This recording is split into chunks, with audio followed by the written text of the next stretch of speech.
The rain on Highway 9 didn't wash away sins, it just made the asphalt slicker for them to happen. At 2 in the morning, the road was a river of black oil and shadows.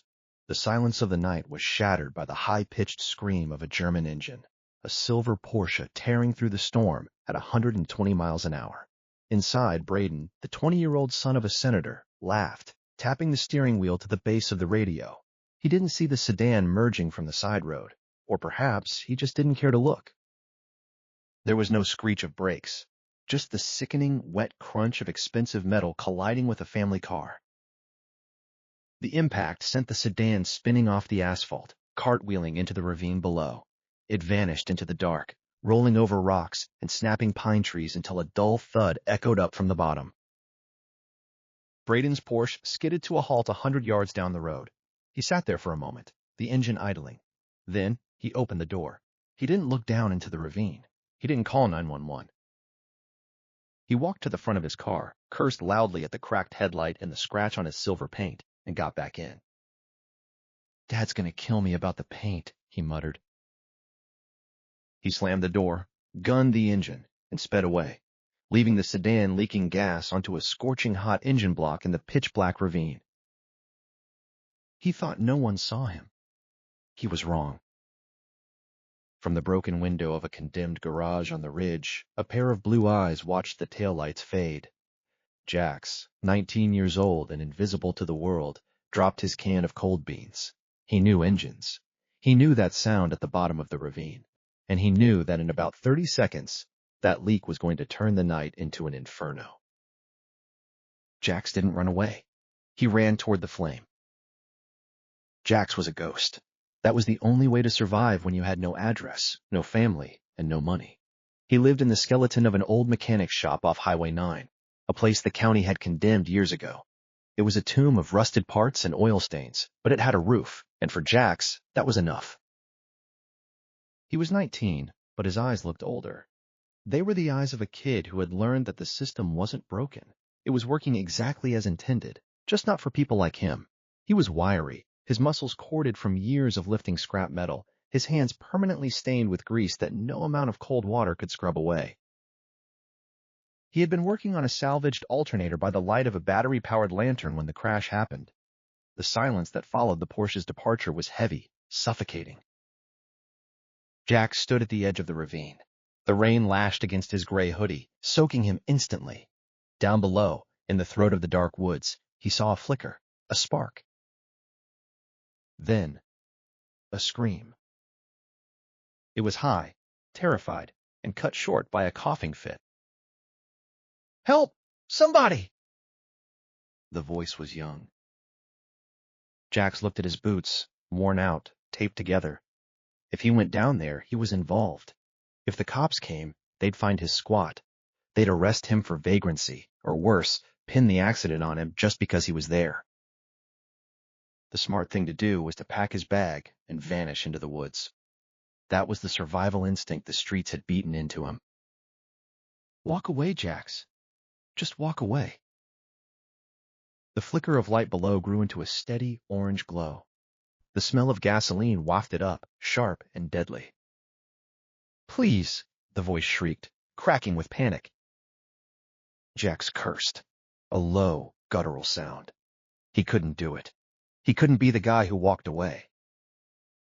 He grabbed a rusted tire iron from a pile of junk near the garage door and jumped over the guardrail. He didn't climb down. He slid, half falling through the mud and brambles, the thorns tearing at his jeans. The scene at the bottom was a nightmare. The sedan was upside down, crumpled like a soda can against a massive oak tree. The front end was already burning, flames licking up the undercarriage, hungry and bright yellow. Jax hit the ground running, his boots slipping in the mud. The heat hit him first, a physical wall of temperature that dried the rain on his face instantly. He dropped to his knees by the passenger window. The glass was shattered. Hanging upside down, held by her seatbelt, was a girl. She couldn't have been more than 17. Her blonde hair hung down towards the roof, matting with blood from a cut on her forehead. "Hey!" Jack shouted over the roar of the fire. "Look at me!"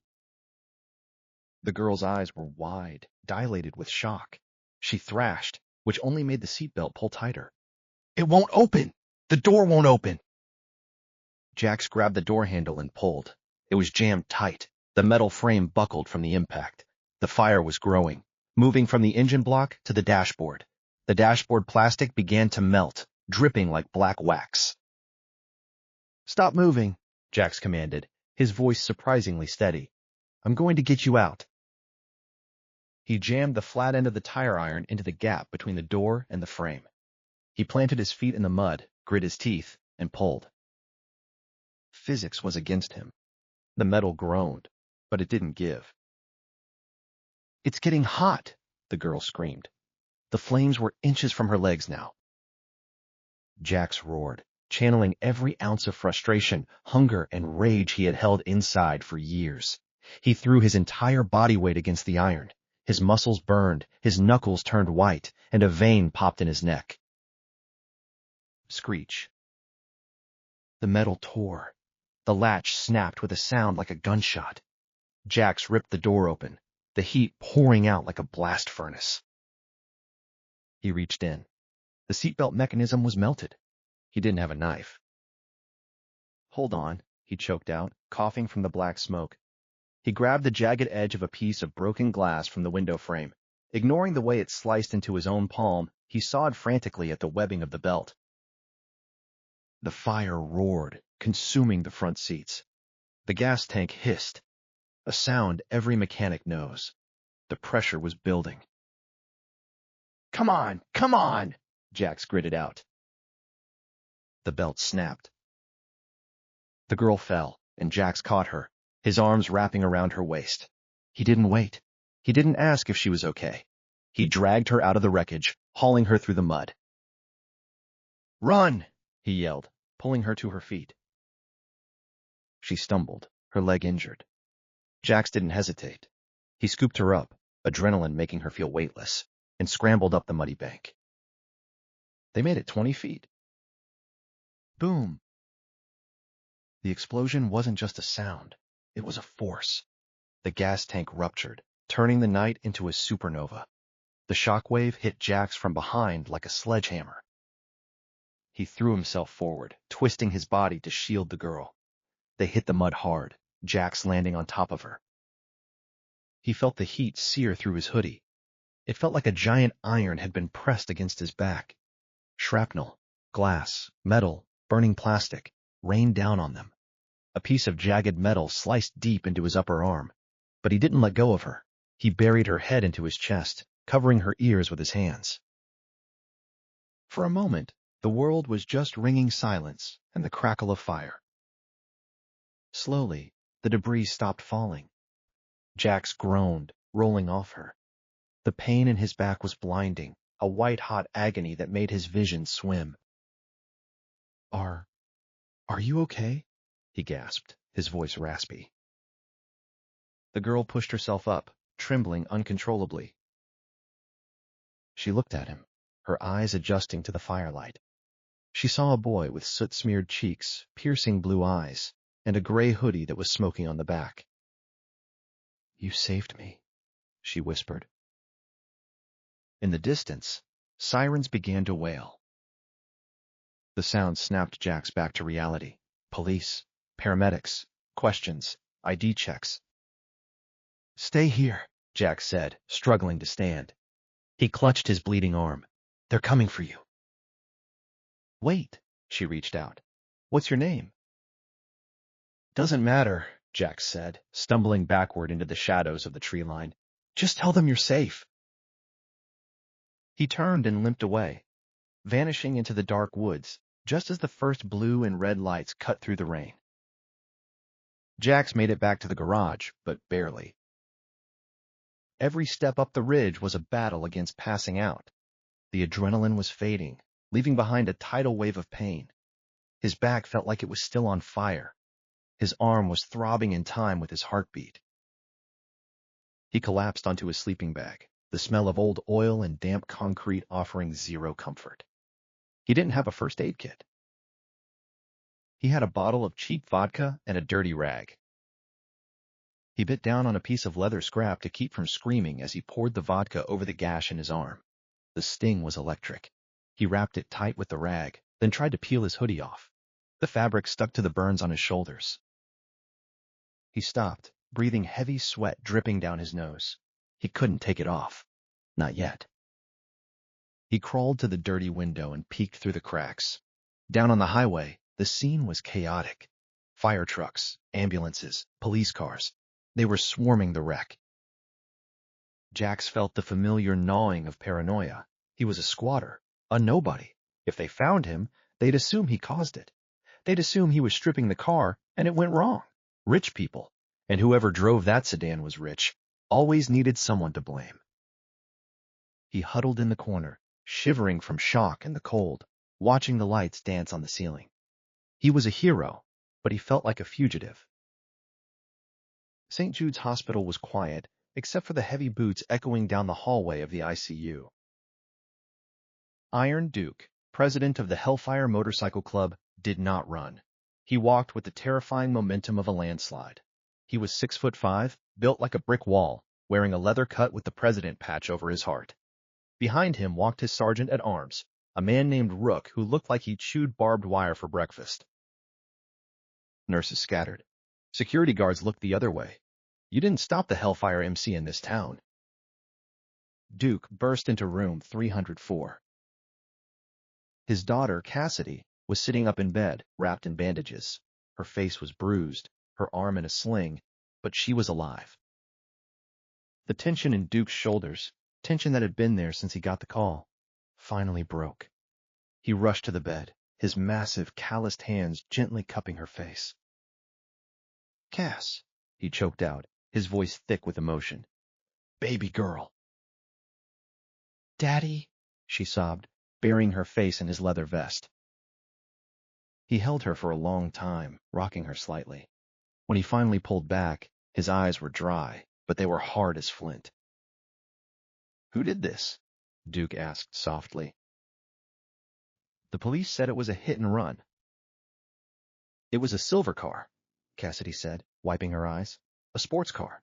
He was going so fast. He hit me and just kept going." Duke's jaw tightened. "We'll find him." "But Daddy," Cassidy grabbed his wrist. "There was someone else. A boy." Duke paused. "A boy?" "I was trapped. The car was burning. He tore the door off. He pulled me out right before it exploded. He shielded me with his body." She looked at her father, her eyes pleading. "He was hurt bad, Dad. His back was burned. He was bleeding, and he ran away." Duke stood up slowly. The air in the room seemed to drop 10 degrees. He looked at Rook. "Get the boys," Duke growled. "All of them." "What are the orders, Prez?" Rook asked. "2 objectives," Duke said, his voice dropping to a dangerous rumble. "First, find the silver car. I want the driver brought to me." "And the second?" "Find the ghost," Duke said. "Find the boy who saved my daughter. Turn this city upside down. Check every clinic, every alley, every hole in the wall. He's hurt, and he's out there alone." It took the Hellfire MC exactly 4 hours to do what the police would take 4 weeks to accomplish.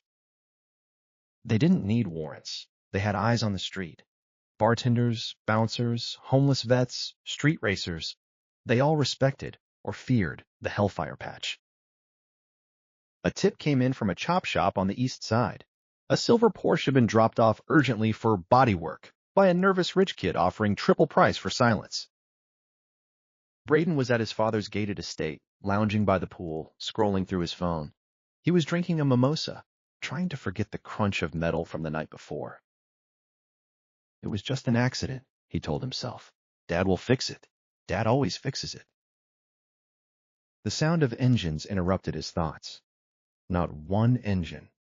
50. The rumble was so deep it vibrated the water in the pool. Braden stood up, confused. He walked to the front gate just as it was physically ripped off its hinges. A chain attached to a heavy-duty pickup truck dragged the wrought iron gates into the street. Behind the truck, a sea of chrome and black leather filled the driveway. Braden turned to run, but 2 bikers were already over the wall. They grabbed him by his designer polo shirt and dragged him down the driveway, throwing him onto the asphalt at the feet of Iron Duke. Braden looked up, terrified. He saw 50 men, silent, staring at him with pure hate. "Do you know who my father is?" Braden stammered, falling back on his only defense. "He's Senator." Duke didn't speak. He just pointed a finger at the tow truck that had just arrived. On the back of the truck was Braden's Porsche, or what was left of it. "You like cars, huh?" Duke asked, his voice deceptively calm. "You like driving fast? You like hitting little girls and leaving them to burn?" I panicked, Braden cried. "It's just a car. I can pay for hers." Duke nodded to Rook. Rook handed Duke a sledgehammer. "It's not about the money," Duke said. Duke swung. The hammer smashed into the Porsche's windshield, shattering it. He swung again, caving in the hood. Then he tossed the hammer to Rook. "Destroy it," Duke ordered. The club descended on the car like locusts, crowbars, bats, boots. Within 2 minutes, the luxury vehicle was a pile of scrap metal and glass. Braden watched, sobbing, held firmly in place by 2 prospects. Duke knelt down in front of Braden. "We aren't going to kill you, boy. That's too easy. And I don't want my daughter to visit her dad in prison." Duke pulled out a flash drive, security footage from a gas station near the crash, showing the damage to the Porsche minutes after the accident. "We're giving this to the police, along with you. And if you ever try to buy your way out of justice again." Duke leaned in close, his voice a whisper that sounded like grinding gravel. "The hellfire debt will be collected in blood." They left Braden weeping in front of his ruined trophy, the sirens of the police approaching in the distance. Justice had been served, but the debt wasn't fully paid. The sun was setting, casting long shadows over the city. Duke sat on his Harley, looking at the map Rook had laid out on the hood of a car. "We found blood," Rook said, pointing to a wooded area on the map. "Trail leads away from the crash site, up the ridge towards the old industrial park, specifically that condemned mechanic shop near the bend." "The squatter spot?" Duke asked. "Yeah, some of the guys have seen a light in there. Figured it was just junkies." Duke shook his head. "A junkie doesn't pull a girl out of a fire. A junkie doesn't shield her with his own body." He mounted his bike.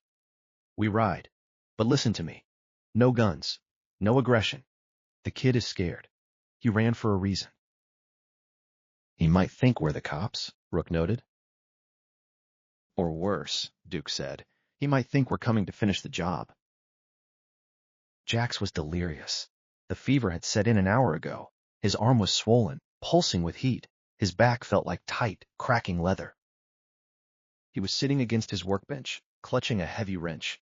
It was the only weapon he had. He heard the rumble first. It wasn't the sirens this time. It was the thunder of V-twin engines. Dozens of them. They were getting closer. Jax struggled to his feet, swaying. He looked out the window. The courtyard of the abandoned garage was filling with motorcycles. Big, loud, scary machines. Men in leather cuts were dismounting. Jax's heart hammered against his ribs. Braden. The rich kid must have sent people. Hitmen. Gangsters. They were here to silence the witness. "I won't go easy," Jax whispered to the empty room. He retreated into the shadows of the garage bay, holding the wrench with both hands. He was weak, starving, and burned, but he had the pride of a street rat. He would not die on his knees. The main door of the garage rattled. Then it was pushed open. A silhouette filled the doorway, a giant of a man. Jax backed up, his boots scraping on the concrete. "Stay back!" he croaked, raising the wrench. "I swear I'll swing!" The giant stopped. He raised his hands slowly, showing open palms. "Easy, son," the man said. His voice wasn't angry, it was calm. "Get out!" Jax yelled, though his vision was blurring. "I didn't do anything! I didn't cause the wreck!" "I know you didn't," the man said, taking a step forward. Stay back! Jack swung the wrench wildly at the air. Ideally, he would have looked dangerous. In reality, he looked like a terrified, broken child. The man kept coming, ignoring the weapon. Jack swung again, aiming for the man's shoulder, but his strength failed him. The wrench felt like it weighed 1,000 pounds. The man caught Jack's wrist mid-swing. Jax flinched, expecting a punch, expecting pain. Instead, the grip was gentle. The man lowered Jax's arm. "It's over, Jax," the man said. Jax blinked, trying to focus. How do you know my name?" "Because you're the ghost who saved my world."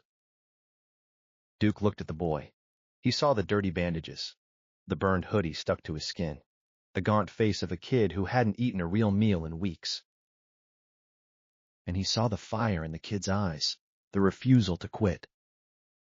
Duke released Jax's wrist. He looked around the garage. He saw the cold beans, the sleeping bag, the tools organized with meticulous care despite the filth. The rest of the Hellfire MC crowded into the doorway, silent and imposing. Jax backed up against the workbench, breathing hard. "What do you want?" Duke didn't answer with words. He took a step back. Then, the president of the most feared motorcycle club in the state did the unthinkable. He dropped to one knee. Jax froze. His mouth fell open. Behind Duke, Rook dropped to a knee, then the next biker, and the next. Within seconds, 50 hardened bikers, men who bowed to no one, were kneeling on the dirty concrete floor of a condemned garage. The only sound was the wind rattling the tin roof. Duke looked up at Jax, his eyes shining with respect. "My name is Duke. The girl you pulled out of that fire is my daughter, Cassidy." Jax dropped the wrench. It clanged loudly on the floor. I thought you were here to kill me," Jax whispered. "We don't kill heroes, son," Duke said softly. "We honor them." Duke stood up and extended a hand.